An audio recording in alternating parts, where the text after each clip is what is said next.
In this video, I'm going to show you how to replace the wiper blades on this Toyota 4Runner. The passenger side takes a 20-inch blade and the driver's side a 24-inch blade. The procedure is the same, so I'm only going to show you how to replace one. Let's get started.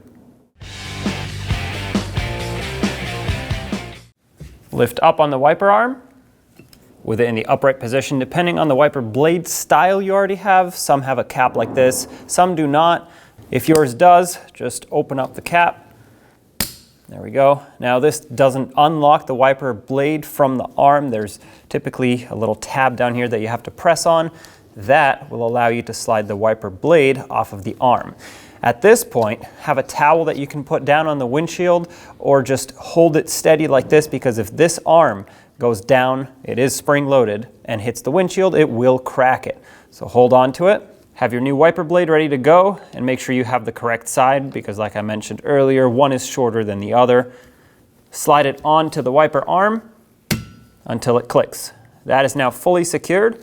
There's no cap on this particular style blade, so you don't have to worry about that. Before you lay the blade back down on the windshield, remove the plastic protector that is on the blade itself.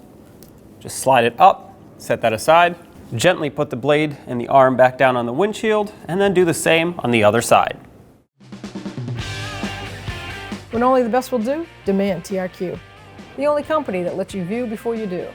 TRQ is committed to offering the highest quality aftermarket auto parts that are engineered for peace of mind. Thanks for using and viewing with TRQ.